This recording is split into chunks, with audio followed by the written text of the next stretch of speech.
Right, so welcome to another deep dive, everybody. Today, we're really getting into something that I think is super important, social systems. And to help me out with this, pretty big topic, we're going deep into this handbook.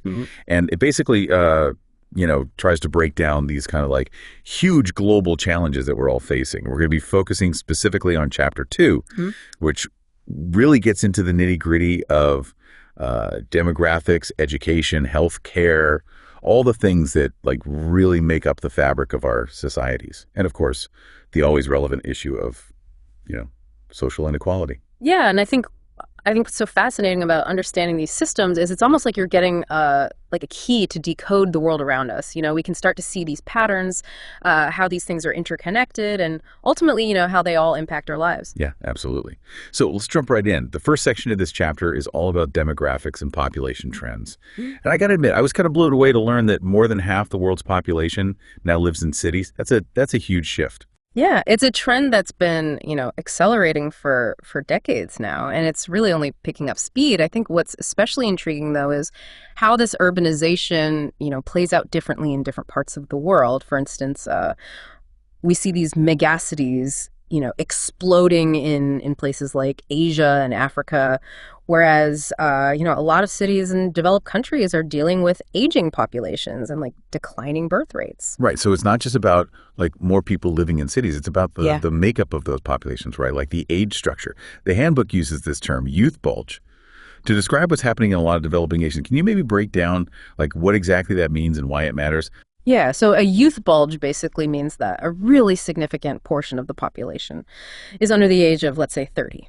Right. And this creates some unique challenges, especially when it comes to things like employment. If a country can't create enough jobs to absorb all of these young people entering the workforce, it can lead to social unrest, economic instability, and even, mass migration. Right. Yeah, makes sense. But imagine like even in the developed countries, the aging populations probably come with their own set of challenges. Oh, absolutely. When you have, a shrinking workforce and at the same time a growing elderly population, it puts this enormous strain on, social security systems, healthcare infrastructure, even elder care. Like Japan is a really good example of a country that's grappling with these issues right now. They're actually like leading the way in developing robotics and automation to try to help fill those gaps in the workforce and provide care for the elderly. Wow, that's fascinating. It sounds like these demographic trends, they have these huge ripple effects, right? Yeah. On economies, on social structures,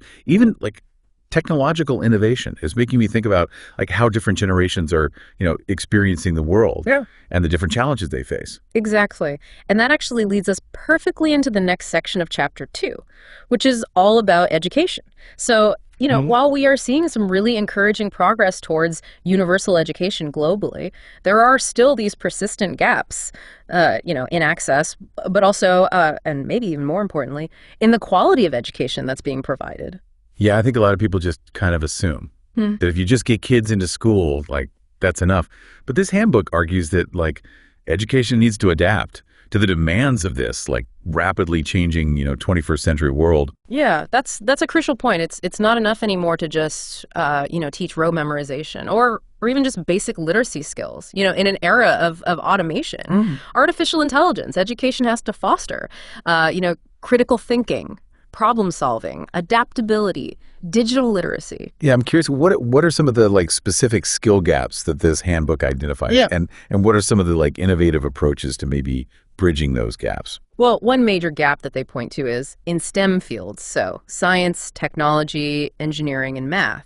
We need to be equipping students with the skills to thrive in this increasingly tech-driven world. But it's not just about, technical skills. It's also about things like creativity, communication, collaboration. These are skills that are becoming more and more valuable in really any field. So some of the innovative approaches that they highlight include things like personalized learning platforms. So, platforms that can adapt to individual student needs, project-based learning, which encourages, hands-on experience, and even mentorship programs that connect students with professionals in their fields of interest. Right. It sounds like we need to kind of rethink, how we approach education from the ground up. But I imagine technology also plays a role, right? Yeah. Either exacerbating or maybe mitigating some of these challenges. It's definitely a double-edged sword, On the one hand, technology can be a powerful tool for bridging gaps, by providing access to educational resources for students who might be in remote areas or underserved communities. Think about, online learning platforms or mobile educational apps. But at the same time, technology can also widen the digital divide if access to technology and the internet isn't equitable. Right. So we have to be really mindful of those potential pitfalls. Yeah. And make sure that everybody has the opportunity to, benefit from these advances in technology and education. This idea of equity seems to be like a recurring theme in this handbook so far. Yeah, it's absolutely central to understanding these systems and addressing the global challenges, and it's especially relevant as we move into the next section, which is all about health and well-being. So while global life expectancy has been increasing, there are still these vast disparities between high and low-income countries. Yeah, I'm curious, what are some of the factors that contribute to those disparities? Is it solely a matter of access to healthcare? Access to quality healthcare is definitely a major factor, but it's also about what we call the social determinants of health. So things like poverty, lack of education, inadequate housing, even environmental factors like pollution. All of these social and economic conditions can have a really profound impact on people's health and well-being. So it's not just about treating illnesses, right? It's really about addressing those underlying social and economic factors that contribute to poor health in the first place. Exactly. The handbook really emphasizes this importance of taking a holistic approach to health, one that considers both physical and mental well-being, as well as that social and environmental context. Yeah, and speaking of mental well-being, the handbook mentions that mental health challenges are on the rise globally, especially in the wake of the pandemic. Yeah, the pandemic was a real wake-up call in a lot of ways. It exposed how fragile our mental health systems are and the urgent need for increased investment in prevention, treatment, and support services. The stigma surrounding mental health is still a huge barrier. And we need to create a culture where people feel comfortable seeking help. That's such an important point. It's a reminder that, health is about so much more than just our physical well-being. It's about creating societies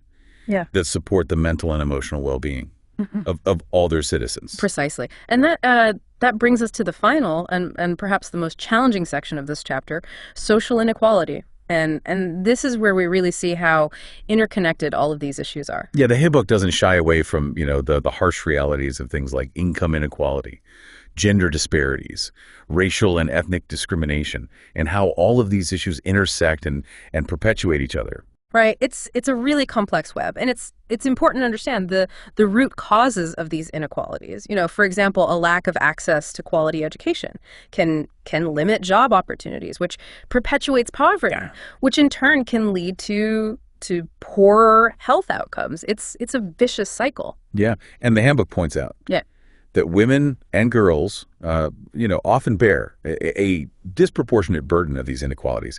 They face lower wages, less representation in leadership positions, and still carry the majority of unpaid care work. Right. And it's crucial to remember that these inequalities aren't just statistics, They have real-world consequences for individuals, for communities, for entire societies. They impact economic growth, political stability, even global security. So addressing social inequality, it's not just a moral imperative. It's essential for creating a more just and sustainable world for everyone. Yeah, it was really eye-opening to see just how deeply intertwined all these issues are. It's like, you can't really understand one without considering all the others. Exactly. It's all part of this larger system. And I think, that's one of the key takeaways from this chapter. It's encouraging us to move beyond just looking at these individual problems in isolation, and start to see the bigger picture, that interconnectedness of it all. Right. So then how do we move from understanding these systems to actually addressing the challenges that they present? I mean, it can feel kind of overwhelming, right? Just to even know where to even begin. Oh, absolutely. It's a daunting task for sure. But the handbook does offer some interesting insights into, potential solutions. And I think it all starts with recognizing that, these aren't just these abstract global problems. They're playing out in very real ways in specific countries and communities around the world. Yeah, that's a great point. It reminds me of that saying, think globally, act locally. Like maybe we can get a better grasp on potential solutions by looking at how different countries are tackling these challenges. Absolutely. In fact, the handbook delves into some fascinating case studies that highlight both the struggles and the successes of different approaches. Okay, I'm intrigued. Where should we start? Well, let's look at Nigeria. It's a country that's facing this massive youth bulge that we talked about earlier. The sheer scale of their population growth really presents this unique set of challenges when it comes to things like creating enough jobs, providing education, ensuring social stability. Yeah, I remember reading that Nigeria has one of the largest youth populations in the world. It seems like a situation that's just right for both opportunity and potential crisis. Exactly. If Nigeria can harness the energy and the entrepreneurial spirit of its young people, it has this incredible potential for remarkable economic growth. But if those young people feel disillusioned, they lack opportunities, and they're facing widespread unemployment, it could very easily lead to social unrest and instability. So, what are some potential paths forward then for a country like Nigeria? Well, I think investing in education and skills training is crucial, particularly in areas that align with the demands of the modern economy. So things like technology, engineering, entrepreneurship. Another key is fostering a climate that supports innovation and small business development. Making it easier for young people to start their own ventures and create jobs. It sounds like a lot hinges on creating an environment that really empowers young people and gives them a stake in the future. Absolutely, and this applies not just to Nigeria, of course, but to any country that's facing a similar demographic challenge. Now, let's switch gears for a second and look at a country that's grappling with kind of the opposite problem, an aging population. Okay, so going from one extreme to the other, which country comes to mind? Well, Japan is a prime example. They have one of the oldest populations in the world. And it's putting this huge strain on their social security system, their healthcare infrastructure, and their workforce. Yeah, I've heard about Japan's shrinking workforce and the challenges they face in caring for this growing elderly population. It seems like a completely different set of issues. Yeah. Compared to what we were just discussing with Nigeria. It is, and it requires different solutions. Interestingly, Japan is, they're turning to technology in a big way. They're really at the forefront of developing robotics and automation, not just for industrial purposes, but also for elder care. Robots taking care of the elderly. It sounds futuristic, but also kind of unsettling, It does raise some ethical questions for sure, but it also speaks to the innovative ways that countries are adapting to these demographic shifts. They're also experimenting with other solutions like encouraging immigration to bolster their workforce, right, and promoting longer working lives for healthy seniors who want to stay active and contribute. Right. So it seems like Japan is kind of turning this demographic challenge into a catalyst for innovation and social change. Exactly. And that's a key takeaway here, I think. These demographic trends aren't just, problems to be solved. They can also be seen as opportunities to rethink how we work, how we care for each other, how we structure our societies. So we've seen these two very different examples now of how demographics are shaping national challenges and solutions. Are there any other case studies that stand out to you? There's one more I want to mention. Kerala, a state in India. It's a really fascinating case study because it demonstrates the power of investing in social development, even with limited economic resources. Okay, I'm all ears. What makes Kerala so special? Well, despite having a lower per capita income than many other Indian states, Kerala has achieved near universal literacy, high life expectancy, and remarkably low infant mortality rates. Wow, those are incredible achievements. It seems to kind of defy that conventional wisdom that economic development is a prerequisite for social progress. Exactly, and it shows that investing in human capital, so education, healthcare, social equality, can be this really powerful engine for overall development. So what's the secret sauce in Kerala then? What did they do differently? While they prioritized education for all, they ensured access to quality healthcare. They empowered women, and they fostered this culture of social equality. It wasn't about quick fixes or grand schemes. It was about sustained investment in the well-being of their people. It's an inspiring example that really challenges us to rethink our priorities and consider like what truly drives progress and prosperity. Yeah, it shows that a nation's wealth isn't just measured in economic terms, but also in the health, the education, the well-being of its citizens. And that's a lesson we can all learn from. Yeah, it's amazing to see how much we can learn from looking at these specific examples. I think Carola really stands out as like a beacon of hope, showing what's possible when a society really puts human development first. Yeah, absolutely. And it's a good reminder that there's no one size fits all solution, right? Each country, each community has its own unique challenges and opportunities, but the underlying message is clear.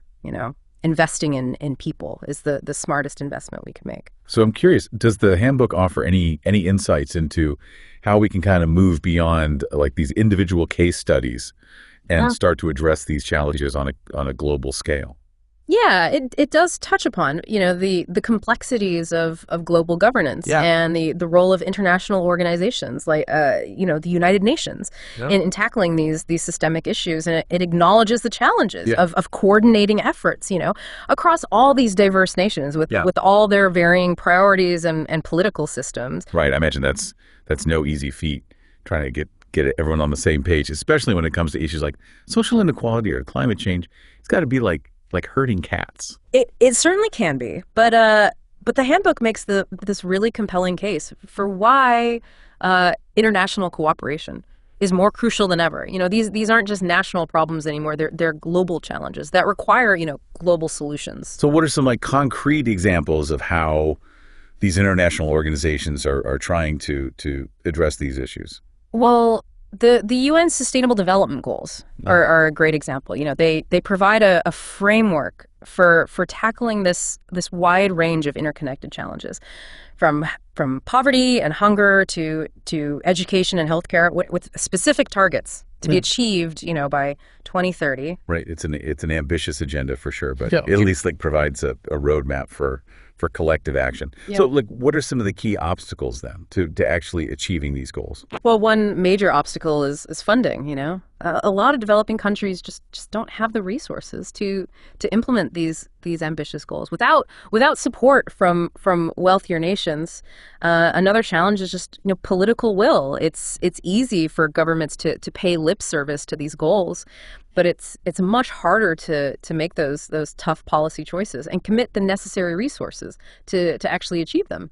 So it comes back to that idea of interconnectedness again, right? We can't solve these global challenges in isolation. It requires this shift in mindset, a recognition that we're all in this together, and our fates are intertwined. Yeah, I think that's the underlying message that really resonated with me throughout this whole chapter. It's a call to action, a reminder that we all have a role to play in building this more just and equitable world. It might feel overwhelming at times, but it's also incredibly empowering to realize that our individual choices, our voices, our actions can actually contribute to positive change. Yeah, it's a powerful message to end on for sure.